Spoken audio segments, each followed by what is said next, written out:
Tonight on CBC Vancouver News. And it was so scary. Shot dead after a confrontation with police on Commercial Drive. How neighbors are feeling today. Plus, a serious recommendation for BC to ditch the RCMP and form its own police force. You're not doing 30 kilometers. I know what 30 kilometers is. Hit by a car. A look at the most dangerous intersections in the province and the call for changes. This is CBC Vancouver News.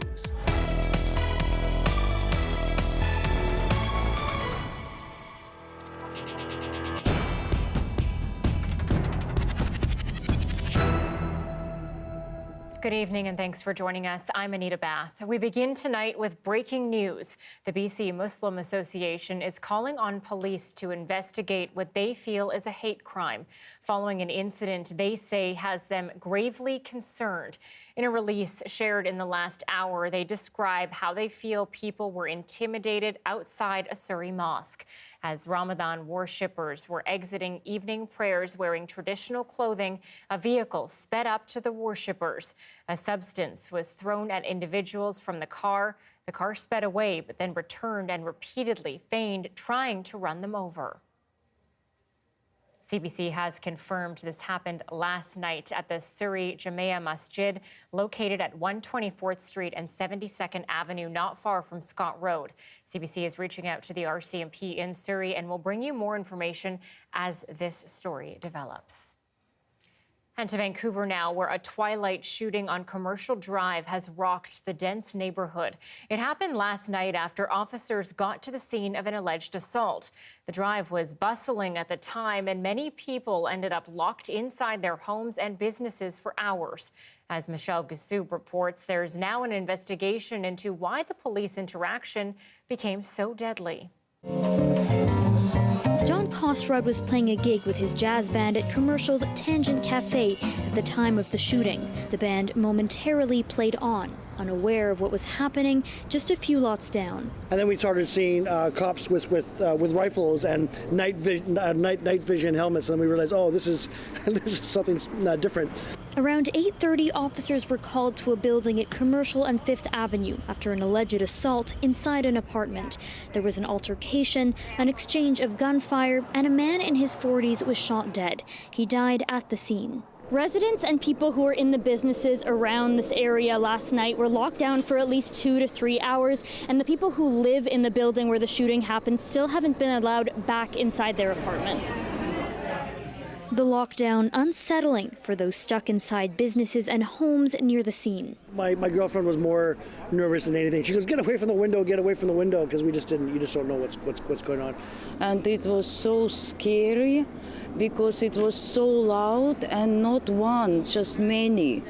Like something like that, terrible, just very awful. Print shop owner Sean Tang rushed to lock the door of his shop after hearing gunshots. And heard a pong pong pong pong. I know this is not from firecrackers or something, and I just went out and saw some police running this way. He didn't get home until past midnight when police said it was safe to leave. VPD say one officer was injured. He wasn't shot, and his injuries weren't life-threatening. This was an exchange of gunfire at 8:30 at night on the drive here, heavily populated, a bunch of restaurants, a bunch of pedestrians. Anytime there's an exchange of gunfire, it's obviously very concerning for us. The Independent Investigations Office, which handles all deaths involving police, have now taken over the investigation, including finding out what led up to a shooting that shut down a busy neighborhood. Michelle Gassoub, CBC News, Vancouver. A special meeting of Vancouver City Council is hearing concerns tonight about random attacks by strangers. They're trying to understand why they're happening and particularly why at this moment.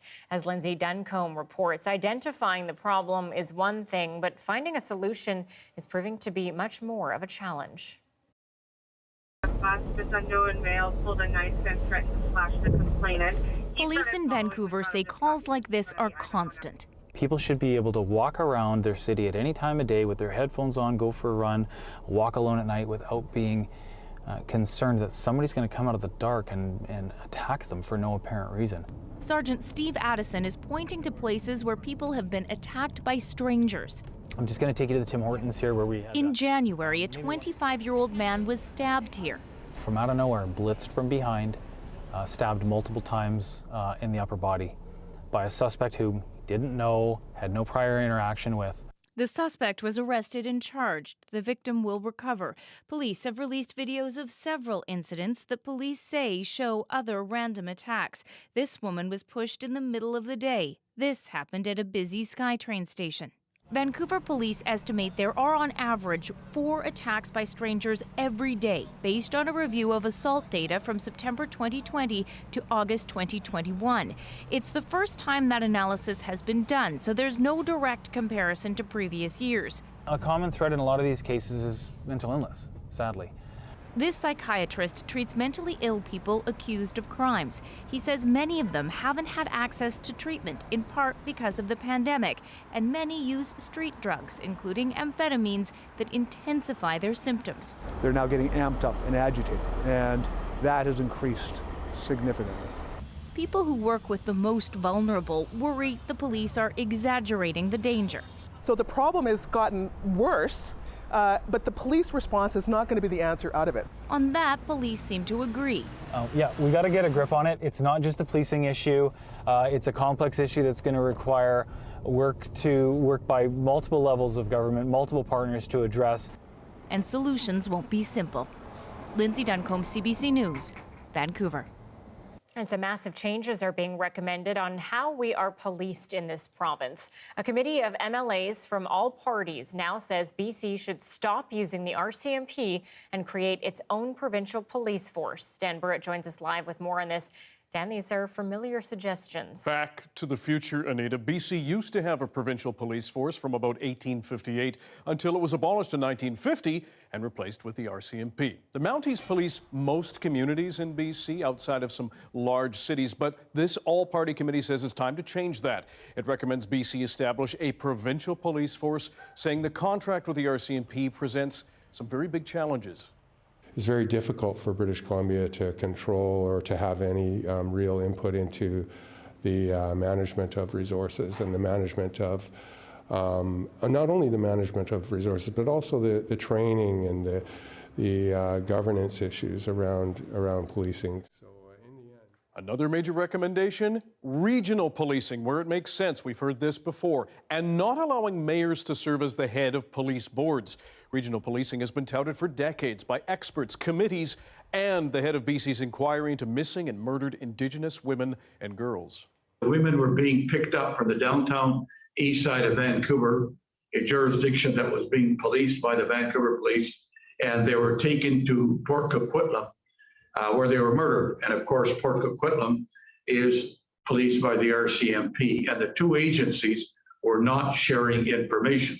Had they been sharing information in a regional system, many lives would have been saved. Another major recommendation is ensuring all Indigenous communities have direct input into how they are policed. The committee says it heard plenty of feedback about a lack of trust of Indigenous people that Indigenous people have in police, especially as it's linked to our colonial history.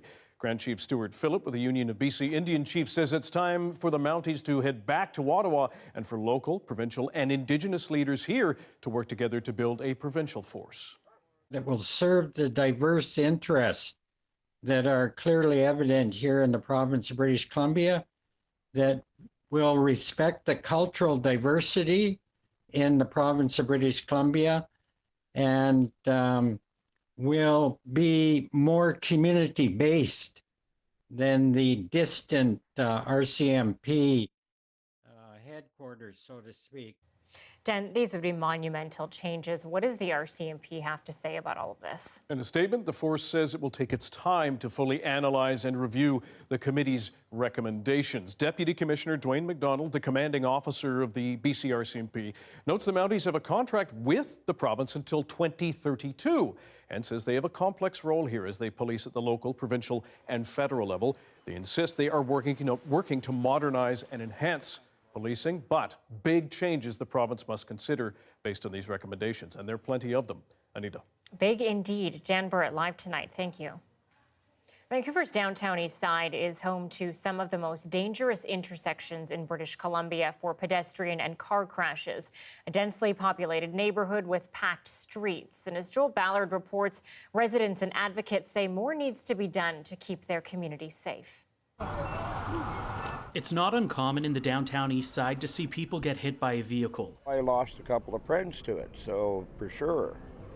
And one guy lost his leg, he got hit by a bus. 4 of the top 10 most dangerous intersections in British Columbia are right here in this neighborhood, with Hastings and Main claiming the top spot, followed by Abbott and Pender, Abbott and Hastings, and East Pender and Main.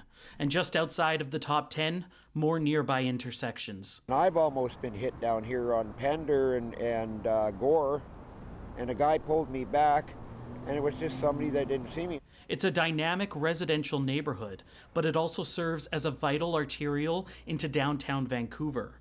The streets, shared by commuting and commercial traffic, as well as sometimes unpredictable pedestrians from a community battling high rates of mental illness and addiction. This is a densely populated residential neighborhood that does not have the amenities or the walkability or just sort of the general accessibility of other residential neighborhoods across Metro Vancouver. He says the area is deeply lacking in public amenities like parks, gathering spaces, or even benches. People are sort of forced to gather on sidewalks directly next to a major arterial roadway into the central business district of Vancouver, and when they're forced to gather in that way, they're always going to be placed at risk by passing traffic. More than a decade ago, speed limits in this area were reduced to 30 kilometers an hour. You're not doing 30 kilometers. I know what 30 kilometers is. He wants to see more enforcement. And experts agree technology like photo radar is a powerful tool to enhance compliance. One camera was recently installed in the area, but there are calls for more. If you are hit by a vehicle at 30 kilometers an hour, you have an 85% chance of survival. If you're hit by a vehicle at 50 kilometers an hour, your chance of survival is 15%. The city says speeds in the area have decreased, but not to the level it would like to see. Unfortunately, the collisions we haven't seen a significant reduction in collisions, but when we look at the details of the collisions, the severity of the collisions has gone down. But the Vancouver Police Department says most pedestrian collisions in the downtown east side have been the result of pedestrian error, such as jaywalking, adding that road safety is a shared responsibility. Harps agrees crossing patterns can be unpredictable. Some of them don't watch really good. That's why we got school zone speeds. Some people aren't mentally there. But experts say the onus needs to be on the drivers to slow down and be aware of the unpredictable setting. And Bailey argues it's an oversimplification to simply say, stop jaywalking. Downtown east side and sort of the dangers, the harms that folks face here are the result of almost 100 years of very complex political and planning history. The city says it will continue to look at ways to make the area safer, including more mid-block crossings, signal timing, and increased signage. Joel Ballard, CBC News, Vancouver.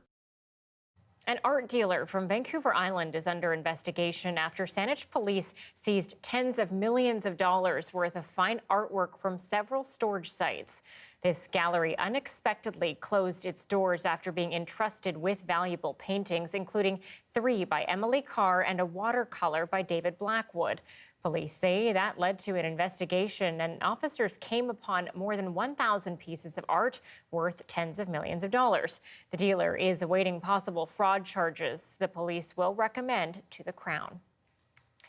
And Vancouver is also raising its empty homes tax. The tax forces owners of empty homes to rent them out or pay a fee, and it's meant to ease the city's low vacancy rate. Councillors unanimously backed a motion from Mayor Kennedy Stewart to hike the rate to 5% of a property's assessed value.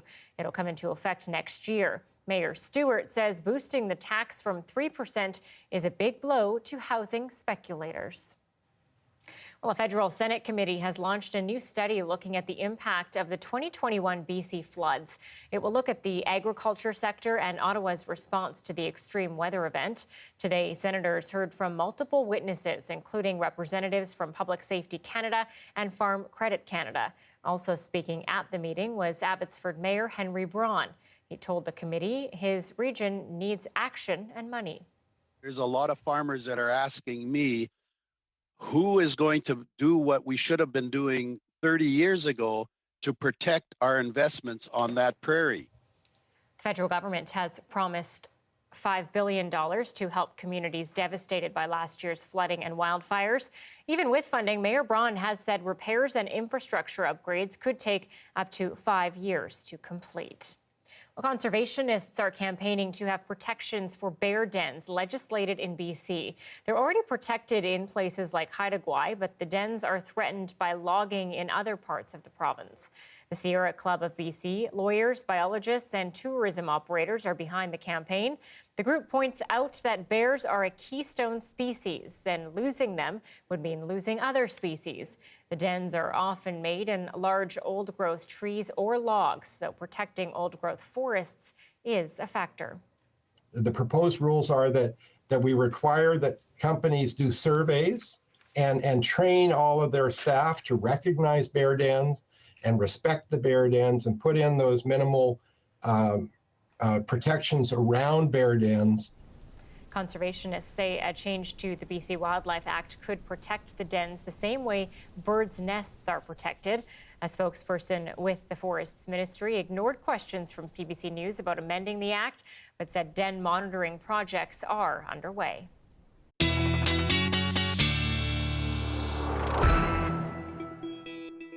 Well, the rumors are true. La Nina is here to stay. That's the presence of cooler and normal sea surface temperatures in the Pacific that changes weather patterns all over the world. And for us in BC, it has already meant a cool spring. CBC News meteorologist Johanna Wagstaffe joins us now. She would explain that much better than I did. Jo, what does La Nina mean for us this summer? Yeah, no, you nailed it, Anita. We have been under the influence of La Nina for our winter and spring. It's meant cooler and snowier, and we don't always have a strong clue as we head into the spring and summer months. La Nina and its cousin El Nino are the strongest clues we have. And well, that's not to say we won't see wild weather over the next 3 months. The dice are stacked against a heat wave or a heat dome event in the next 3 months with cooler than normal temperatures. Now, that's not to say, again, we won't see very hot temperatures, but this is the cooler pattern that takes over pretty much the whole world. Let me just remind everyone what the mechanism of La Nina is. So trade winds that blow in the equatorial Pacific stronger during a La Nina year pushes the warmer water westward and allows cooler ocean water from deep below to upwell to the surface. That changes weather patterns all around the world, namely the jet streams. And for us in Western Canada, that really means the presence of cooler air and more active jet streams that often lead to bigger snowpacks. That's what we saw this winter. And when they last through the summer months, that does tend to mean cooler than normal. Now, on the flip side, the weather patterns all over the world look very different in a La Nina. Tornadoes are often a much bigger deal in a La Nina year because they allow that Canadian cool air to collide a little farther south. We also look to see a busier Atlantic hurricane season during a La Nina year because we don't have the presence of wind shear. I want to take you to my graphics in just a minute and show you the forecast for the next few months. If you went out and bought that heat pump or the air conditioning, that was absolutely a good decision because the trend is still warmer. This is the next 3 months, and you can see that cooler than normal trend for Western Canada. That means that on average, our temperatures will be cooler than normal. So that's a good start for things like fire season. Hopefully we get the weather conditions that means a slow snowpack melt. And yes, this time last year, we had already seen one heat wave in BC, and that was because we were in El Nino last year. I want to fast forward July, August, September. We're already starting to see some long range trends that show warmer than normal temperatures creeping back in. And I think this really has to do, Anita, with the anthropogenic forcing. You know, climate change is really lifting the baseline for all of these events. And again, we're going to see more cool years like this become the anomaly. But, you know, we don't always have these clues. And it's nice to be able to share perhaps some good news for the short-term forecast. Absolutely. We'll always take all the good news we can get. Thank you, Jo. You're welcome. They are heritage zones meant to save some of the city's most historic homes. But are they exasperating the housing crisis? We tackle that tough question next.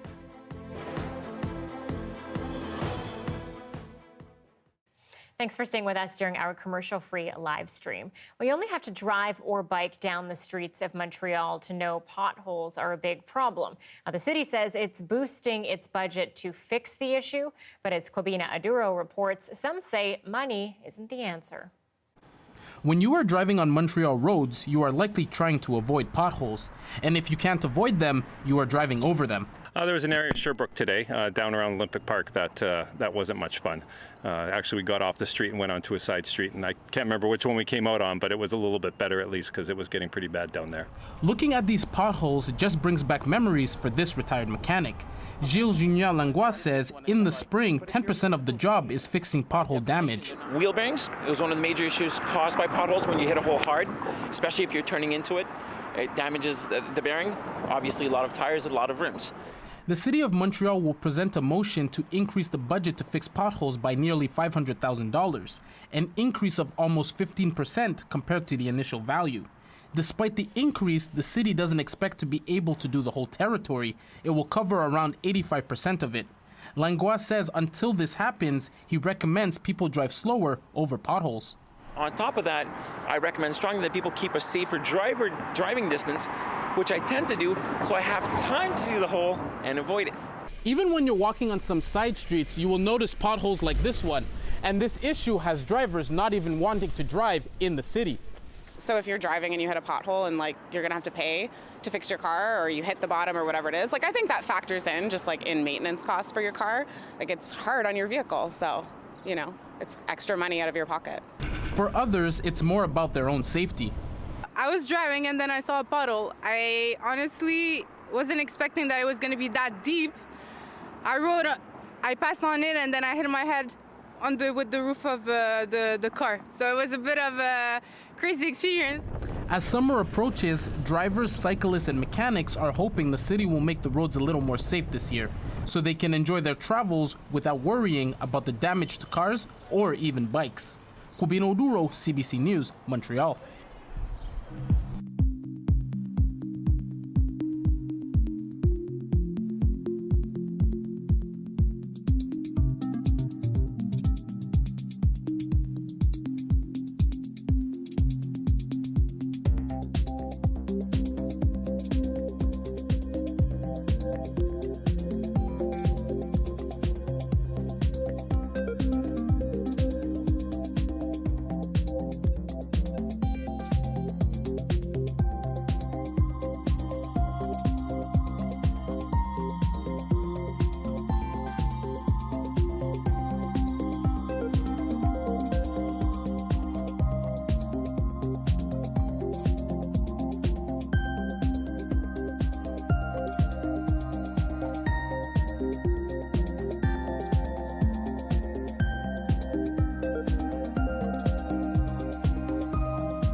Well, in the past couple decades, cities in the Lower Mainland have protected heritage areas. From New Westminster to Vancouver's Gastown, Shaughnessy, and Yaletown, entire zones are under conservation. While trumpeted as saving historic architecture, in this About Here, Yute Lee suggests these decisions come with some big problems. For some, the Wacom House in Vancouver is a historical gem. Built in 1913 for shipbuilding magnate George Wacom, it's a fine example of the arts and craft architecture movement, and quite possibly, and I quote, one of the most important residential commissions undertaken by the architect R. McKay Fripp. Just look at its stucco exterior, flanking buttresses, bracketed eaves, flat open gables, and the centerpiece of it all, a large leaded glass window over the front stairwell. Breathtaking, right? Well, not if you ask the owners. In 2012, they filed an application to tear down this building because they wanted to build something else on it. And, well, that's where things got a bit messy. The local government moved to protect the building, the owners relented. The government then officially denied a demolition permit, which led the owners to sue the city. And that resulted in a case that went all the way to the Supreme Court of British Columbia. And at the end of the day, the Wacom House was saved. Well, of course it was. I'm standing right in front of it. But there's a bigger story here. One about the fate of older neighborhoods as a city develops. And I feel very conflicted about it.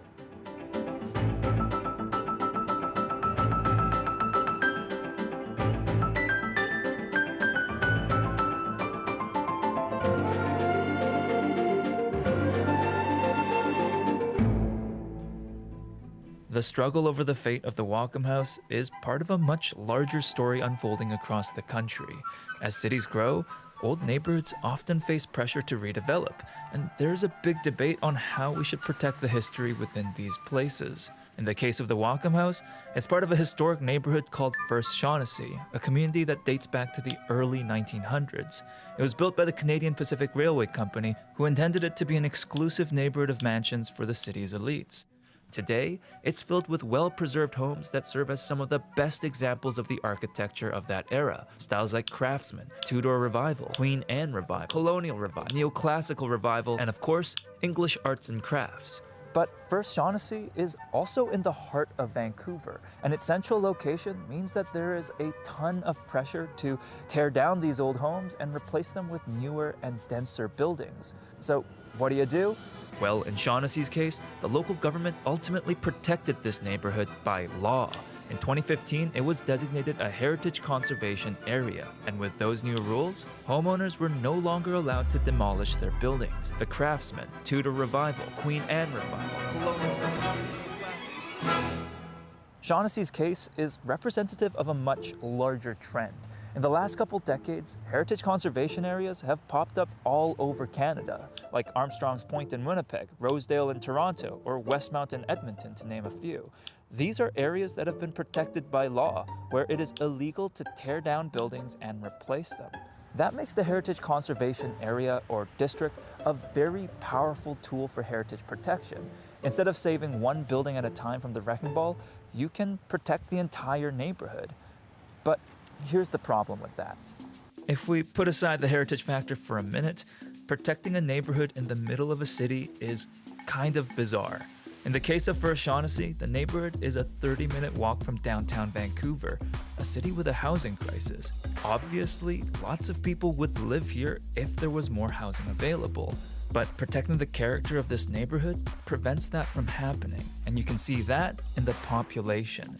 There are parts of Shaughnessy that have a population density of about 4.5 people per acre, while just across the street are neighborhoods with almost 17 times that amount of people. In fact, the population of First Shaughnessy has actually been decreasing over the last few decades. This is completely unnatural, if not a bit unfair. But of course, you can't take the heritage factor out of a heritage neighborhood. That's the dilemma. I don't think anyone would disagree that there is value in protecting historic places, regardless of your cold-hearted logic.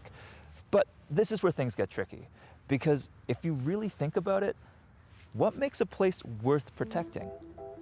Well, when you read up on the heritage laws and policies of major cities across Canada, you begin to notice some pretty common threads. Cities tend to preserve a building if it's an early or excellent example of a certain architectural style. It's built with special materials or methods that set it apart from other buildings. It's designed by an influential architect, or it's connected to an important person, organization, or event in the city's history. Now, on the surface, that sounds pretty straightforward, but on the ground, it tends to produce a pretty biased outcome. We often end up preserving the buildings of wealthy homeowners. Those are the people who can afford famous architects, who might produce an excellent example of a certain architectural style, with special materials or methods that make it unique. And if they're wealthy, there's a good chance that they're an important person in the city. And that preserves something else: wealthy neighborhoods. Today, Shaughnessy is one of the most exclusive neighborhoods in Vancouver, and it really acts that way. The residents here have a long track record of opposing new developments like townhouses and rental apartments, not necessarily to preserve its heritage, but to preserve its wealthy demographic. In the past, residents even opposed expanding the local hospital because they didn't want lowly hospital staff moving into their neighborhood. This attitude is enshrined in Shaughnessy's heritage laws. These rules don't just protect the architecture of buildings, they protect the large lot sizes, generous setbacks, and private gardens with rock walls, fences, iron gates, and perimeter plantings, also known as hedges. They even call for keeping out visitors by minimizing parking and discouraging vehicle traffic. From a heritage perspective, this is historically accurate. Shaughnessy was supposed to be a mansion district for Vancouver's elites. So by protecting the rich history of Shaughnessy, we are literally protecting the rich history of Shaughnessy. But I think it's worth taking a very critical look at heritage policies like this. First off, I think our approach to heritage protection has blind spots, and you can see that in the heritage we leave behind. Just a few kilometers away from Shaughnessy, there was once a neighborhood known as Hogan's Alley. It was an ethnically diverse community that many saw as a hub for Black Canadians in Vancouver. And this is Hogan's Alley today. It was demolished in the 60s to construct these overpasses, effectively erasing the history of this community. And I think we have similar examples happening today. There's a row of Filipino businesses next to the Joyce Sky train station that have been described as the heart of Vancouver's Filipino community. Right now, there's an application to demolish them to construct a 32-story condominium. A few kilometers away is the neighborhood of Little Saigon, where many Vietnamese refugees settled after the Vietnam War. You'll find some of the best banh mi in the city here, but today, there are no less than 12 new buildings under development in this area. I would argue that these places are an important part of a city's history, but they usually don't match our traditional architecture-focused criteria for heritage, and so we tend to lose them. But more than anything, I think it should be concerning when our heritage policies end up creating exclusive neighborhoods that actively try to prevent people from living in them or even visiting them. We need to be careful that heritage protections don't end up being used as a tool to exclude others, because, in my opinion, that defeats the whole purpose of heritage protection. Despite everything I've said in this video, I truly believe there is a real value in preserving heritage when it's accessible for people to experience and interact with for themselves. But what's the point in protecting our heritage if it ends up behind iron gates and hedges? Because at the end of the day, if we aren't protecting heritage for us, who are we really protecting it for? I want to end on a slightly more uplifting note and share some examples of heritage protection that I personally enjoy. Okay, for starters, I think Halifax, Nova Scotia does a pretty good job of blending old and new. Its downtown area has policies that focus on preserving heritage while encouraging economic growth. The result? New buildings that incorporate the original heritage buildings on the ground floor. Might not be everyone's cup of tea, but I think they look pretty cool. Another example I like is the West End of Vancouver. It used to be a mansion district, just like Shaughnessy, but after several different waves of development over several decades, it's now filled with a unique mix of architectural styles. For example, on just one block, you'll find an apartment built in the 70s across from housing built in the early 1900s, which is next to an apartment that was built just last year. I think the West End and neighborhoods like it remind us that there can be a nuanced approach to heritage protection. It doesn't have to be an all-or-nothing dilemma between protecting everything or saving nothing. It can be messier than that. And given how messy our heritage is, I think that's okay. That is it in our series with Yute Lee about here. We actually have one more of his special stories, but this one, it's all about flooding, so we're going to save it for May 17th when we do our show live from Abbotsford for the 6th anniversary of the 2021 floods. When I say 6th, I mean 6th month. He's hanging up his stethoscope, but worried about the patients he's leaving in the lurch. We speak to a Kamloops doctor on why it's so hard to get a doctor to take over his family practice.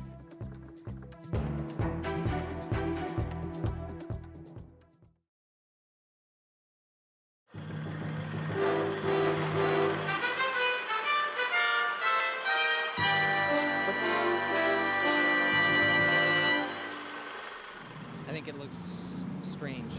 Beautiful, fantastic. Ain't nobody's got anything like that. It's going to be about the 9th wonder of the world, maybe. Where's the library going to be? That is the library. What, right inside? Oh, yeah. Oh, I don't know. You like it? I like it. This is the winner. a structure that bears a striking resemblance to Rome's Colosseum. The press release says it's a design that evokes memories of the origins of our civilization, while providing a vital and inviting urban space for the 21st century. Well, some critics might say it's a lot of fancy words for something that looks like a ruin. But then you can't please everyone. There's a nice classicism about it. It's got very nice style to it, I think. I think there's more emphasis on the appearance than there is on the function. The winning group of architects was led by Moshe Safdie Associates of Toronto and Downs Archambault of Vancouver. I think it got a little bit carried away in the public's mind when we started talking Colosseum, and really, aside from a form that's somewhat reminiscent, there was no intention to mirror that sort of... These were the losers. Project A, sort of a conventional structure compared to its rivals, and Project B was a little more daring, a semicircular high-rise. The new library will be built on the parking lot directly across the street from our CBC building, the site bounded by Georgia, Hamilton, Robson, and Homer. Construction is scheduled to start next year, and completion is set for 1995. None of the three designs met all of the goals set by the city. The winners have 12 weeks to fine-tune their creation and bring it back for final approval. I think Vancouver lacks a lot of great architecture, and this looks like it might actually turn into something interesting. I don't like it. Why not? I don't know, it just looks kind of gaudy. This is the winner? Oh, so we have no choice. No choice now. Ah, then we have to like it. Terry Dolan, CBC News, Vancouver.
Canadian Blood Services says Health Canada has approved its request to end the policy that restricts men who have sex with men from donating blood for 3 months. Soon, all potential donors will be asked if they have had new or multiple sexual partners in the last 3 months, no matter their gender or sexual orientation. While the move is seen as a step in the right direction, some in the LGBTQ+ community say more needs to be done to address discrimination. It's recognizing the importance around removing that discriminatory language. Though by having that behavior-based strategy where they just focus on quote-unquote higher risk sexual behavior, it still disproportionately affects men who have sex with men. So again, it disproportionately affects gay and bisexual men. Advocates say more education is needed to remove the stigma around gay and bisexual men. The change to blood donations is expected to take effect no later than September 30th. BC Premier John Horgan found himself in hot water today after posting a tweet that linked the influx of BC newcomers to the family doctor shortage. In a now deleted tweet, he wrote 100,000 people came to BC last year and didn't bring a family doctor with them. This was criticized as blaming newcomers for the worsening family doctor shortage. After deleting the tweet, Horgan rephrased things, saying BC is working to provide newcomers with the health care they need, a burden that falls on the shoulders of family doctors whose offices are running at capacity and now find themselves having to decline new patients. Almost 1 million BC residents do not have a family doctor, and with many family doctors retiring and exiting the practice, this leaves plenty of patients in limbo. This has a veteran family doctor from Kamloops worried as he heads into retirement. Dr. Grant Dalbijo joins us now. Thank you for being with us. Thank you, Anita. Doctor, you saw that tweet from Premier Horgan. He now says the province is working to get everyone coming here the care that they need. What do you think this will take? Well, I think his frustration indicated in the tweet is part of it. It's going to take a very big effort by government on multiple levels and working, I think, with family physicians to try and understand the frustrations in terms of making offices work in this challenging environment. And certainly I've seen a number of family physicians that have actually retired, and sometimes maybe a little early, in part because they're finding it harder to do this challenging job under the current circumstances. Yeah, I know that you liken running a family practice to running a small business. What isn't working with how it's all modeled, and how can it be made more attractive so these doctors don't leave? Well, I think that most people probably don't understand that when we see a patient in the office and get a fee, which the regular fee is just a little over $30 for a visit that's probably often 15 minutes. That doctor has to also, out of that, do more work in the evening, looking at lab investigations, maybe writing a consult note. It takes much longer than that to support that. And so a family doctor has to, from that, pay for keeping the lights on, for a lease, for paying his staff a decent wage. And also, it's why family doctor trainees are sometimes shying away from entering this kind of longitudinal practice, which is so valuable. Well, can you tell us more about the benefits behind having long-term continuous relationships in healthcare? I know I've seen a lot of people in my own life who don't have family doctors, and they're constantly trying to figure out what's wrong with them, and it seems that much harder. So what is it? I think that's it. I think being in that caring, trusted relationship where someone's going to follow up on those tests, is going to see you back on a number of visits, and it's the same doctor. And so they're seeing, oh, okay, this has changed a little bit. They can clearly see where things are going. Then often, much more likely, you're going to get to the right diagnosis and treatment. And sometimes it's actually just that relationship that makes a big difference as well. I mean, sometimes up to 60% or more of visits can be around stress, and certainly during this pandemic, that's been the case. And so just being in a caring relationship where someone's got your back and looking out for your mental health needs or making appropriate referrals, et cetera, can go a long ways. Dr. Grant Dalbijo is a family doctor from Kamloops. Thanks for being with us. Thanks very much, Anita.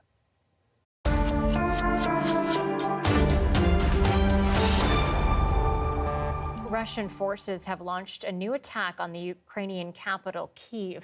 There are reports of explosions and at least one person being killed. As Ellen Morrow reports, the strikes came as the UN Secretary General met with President Volodymyr Zelensky shortly after touring the area. UN Secretary General Antonio Guterres started the day touring the destruction in Bucha, Irpin, and Borodiyenka, places now synonymous with unimaginable suffering. I imagine my family in one of those houses that is now destroyed and black. Ukrainian officials wanted Guterres to see these brutal remnants of Russia's invasion, evidence, they say, of war crimes, before his meeting with President Volodymyr Zelensky. The talks aimed at creating a humanitarian corridor to save hundreds of civilians trapped inside the sprawling steel factory in Mariupol, where the last Ukrainian forces in the city are also holed up. Mariupol is a crisis within a crisis. They need an escape route out of the apocalypse. After the meeting, Zelensky said the carnage outside Kyiv harkens back to the Second World War.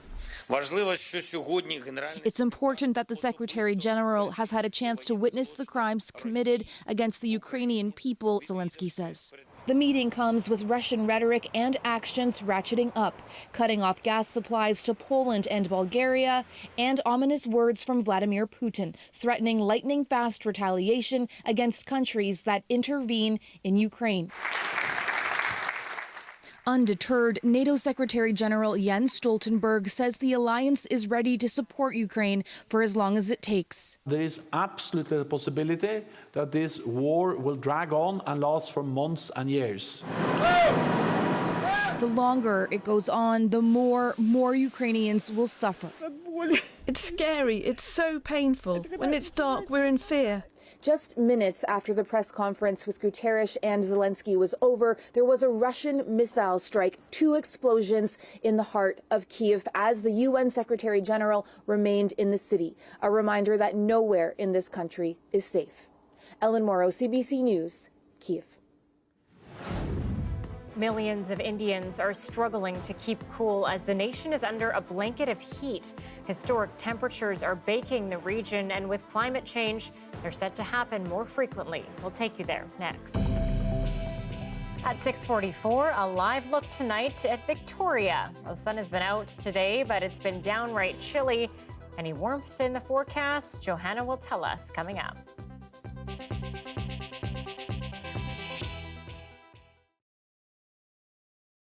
Our panelists, Janet Graves, Stephen Gare, and David Sharp, are going to wind up the series with a fascinating subject. Here's your panel chairman, Avril Campbell. She'll open the discussion. Good afternoon. David Sharp, do you think children should be allowed to choose their own careers? The parents have a little bit of say, maybe, but I think the parents may try and force a child to do something they don't like. Janet, how do you feel? Well, I feel that they should definitely choose their own ambition, because if the parents want them to do a certain job they might not be interested in, it's going to be a waste of time them going to work. Now, Stephen, how do you feel about this? I think a parent should choose the child's job because he's been all through the experiences, and a parent knows more than the child, as everyone knows. And a child might choose a foolish ambition which the parent would know isn't suited for him. It's no good having a job, even if you get more money in it. I think you should enjoy a job, too. Well, a child might choose a foolish job. Most of the time they do, like they see a big movie actress. Oh, I'm going to be a movie actress like this, and they haven't got the talent to do it. But the parent, they've been through all this, and they know what kind of job the child would be best suited for, because they know them since they were born, and they know what kind of talent and what they're like. Sorry. It's going to be no use them going in a job that they don't like, because they won't learn anything really. They won't be interested in the job. To answer Stephen's question, I think that the children really do have the choice.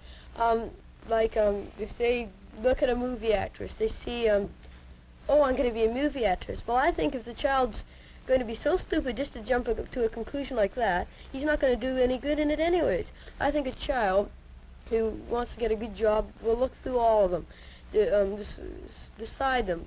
But if he just jumps to conclusion, he's not going to get very well on it anyway. Not many children do that. Look through every job. They just jump at the first best job they see. Well, I think of a child. Well, I'm sorry, I've got to interrupt you, David, because our time's all up. This is the last program, as you know, of the New TV Club. We hope you've enjoyed watching it as much as we've enjoyed putting it on for you. Good night.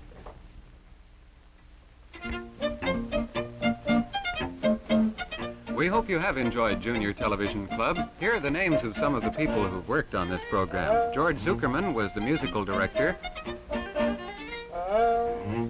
Flannery designed the sets. Bob Crichton designed the cartoon panels. Norman Cook was our audio man.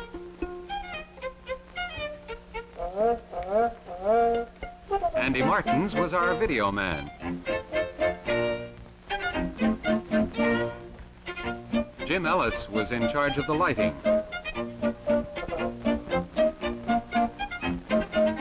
Lloyd Harrop was our technical producer.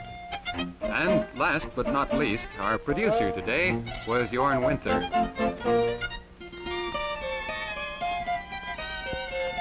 This has been a CBC Vancouver production.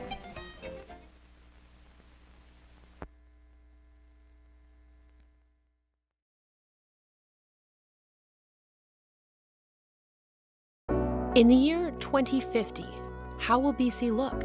From agriculture to cities, how will climate change change life? Don't miss 2050 Degrees of Change, a CBC Vancouver original podcast, now available.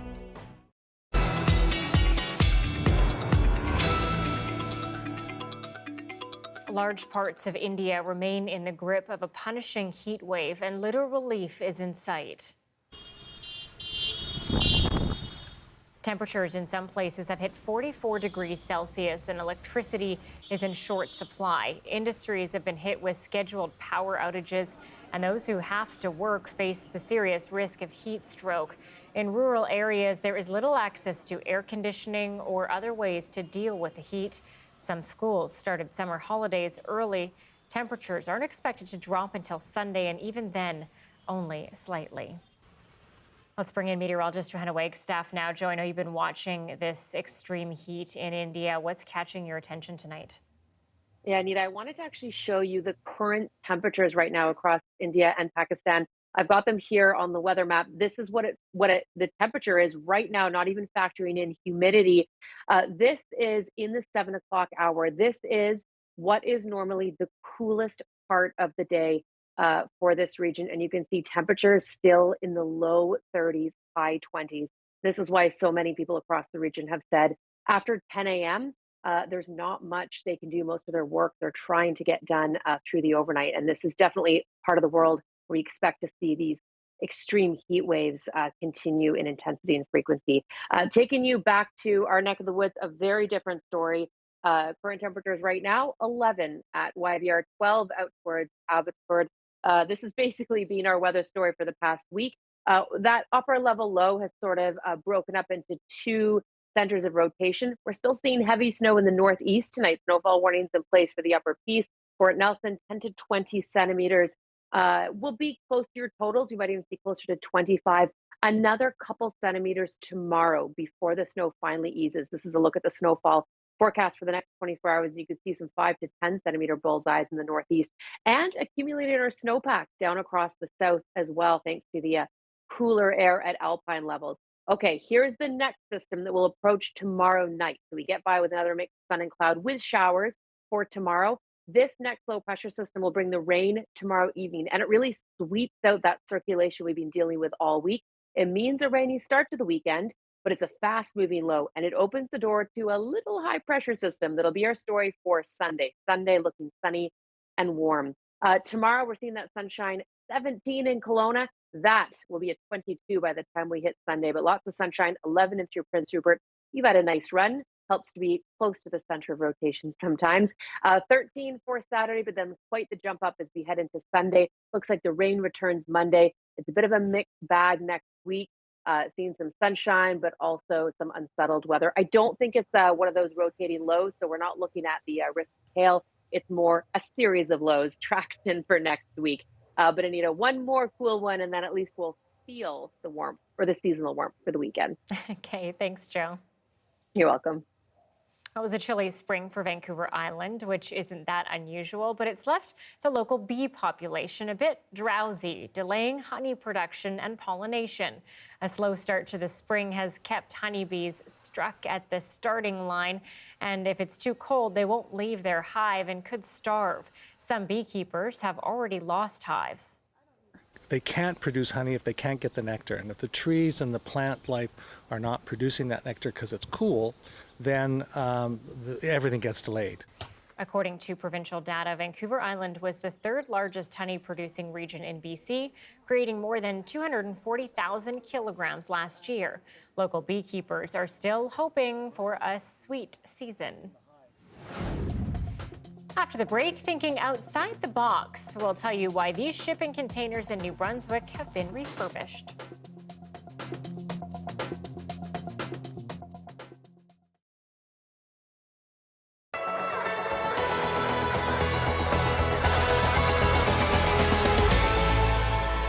So I'm climbing up a pile of garbage here at the landfill in Essex County, which would be the highest point in this landfill, as you can see, which is quite large. And the lifespan here is about 25 years left on this landfill, and about 30% of what ends up here is organic waste. But there is some disagreement among municipalities in Essex County as to who will end up diverting their organic waste by 2025. That's the year Windsor and most of Essex County are being mandated by the province to divert much of its organic waste. But some smaller municipalities aren't required at all to do anything. What's really important here is that you can't piecemeal participation. You can't have somebody at 100%, somebody at 50%, and somebody not involved. Because we all share one landfill. And you can't just say, I'm going to divert certain municipalities from participating in it, and others can still put their organics into the landfill. Essex County Warden and Tecumseh Mayor Gary McNamara says County Council voted last month on this issue, and the majority agreed they should all be all in. We can't be looking like we're really serious about climate change and about preserving the landfill if we're actually not going to do it. He says early estimates showed it could cost up to $300 million to get a regional organic waste program up and running, plus another $6 to $8 million annually to operate it. And these big numbers are why the mayor of Essex says his town won't be participating right away. About dollars and cents. We're being forced to do something that we can't afford to do. Malash says they've been asked to contribute up to $500,000 and then more on an ongoing basis. You've got these communities out there who are forced to being in a situation where they have to come up with a solution. So it's easy for them to say, well, you guys should have to be in the same situation as us, but we're not. And to be honest with you, if we could afford to do it at this point in time, my guess is that we probably would move forward and participate in the program. At minimum, the province says Windsor needs to divert 70% of its organic waste from the landfill by 2025, while the target for Leamington, Tecumseh, Amherstburg, and LaSalle is 50%. Lakeshore isn't required to divert its organic waste, but says it'll join the regional plan. It's Kingsville and Essex that say the cost is just too high when they're not required to do it. You might see Essex moving forward with a notice of motion asking that if the county is going to force all municipalities to be a part of this, that it be against the county levy rather than the lower tier municipality level.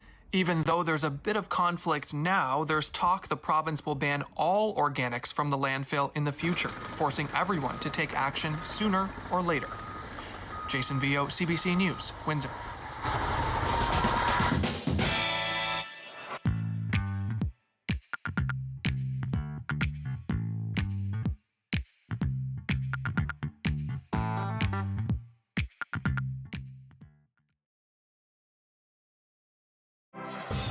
Hi, I'm Amy Bell, and here's what's in your CBC Vancouver inbox.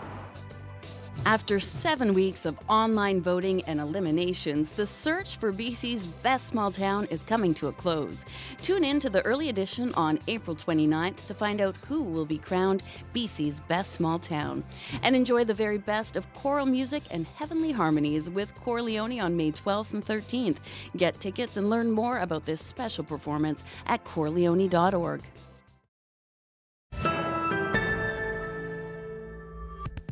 In New Brunswick, the city of St. John has decided to turn a former parking lot into a unique destination for cruise ship passengers with an idea that some say is out of the box. Take a look. So we're in what we call the container loft. So the last 2 months or so, we've been fabricating all of the containers that need modification work for our waterfront container village. It's about 110,000 square feet of space. It's actually 54 shipping containers that creates our waterfront container village.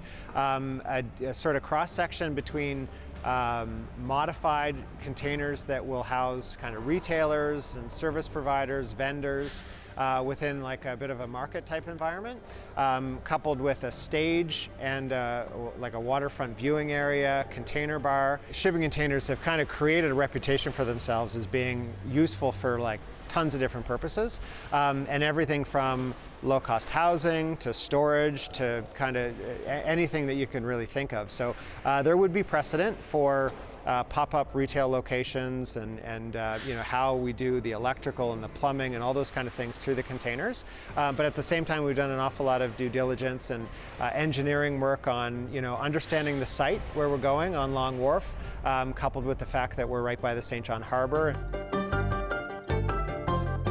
So oftentimes when people think of the cruise ships, they think of the passengers. Sometimes the people that are forgotten about are the crew. Oftentimes these crew have been at sea for months and months on rotating contracts, and they just want to connect and talk to their friends and family back home from all over the world. We put in a special request to have a couple of designated containers that is going to make up what we call the crew lounge. It's made up of 3 shipping containers, 2 on the bottom and 1 on the top, and it's going to be a private space just for them, exclusive for them to go in, chill out, unwind, connect to high-speed internet. Our schedule kind of like revolves obviously around cruise. We've got the biggest cruise ship in the world coming in on June 8th. So that is sort of our the date that we've set for ourselves to kind of have our soft open. Very cool idea. I'm sure it'll be followed by other places as well. Okay, before we go tonight, I want to tell you about a special show tomorrow. We'll be live on location. You're probably wondering where. Well, it'll be in the location of the winner of BC's Best Small Town, but I can't tell you which city that is just yet. Justin McElroy will be there. Our Dan Burrett will be there. It's between Ucluelet and Kimberley. So to find out who wins, we'll see you right back here tomorrow at 6 o'clock. Good night.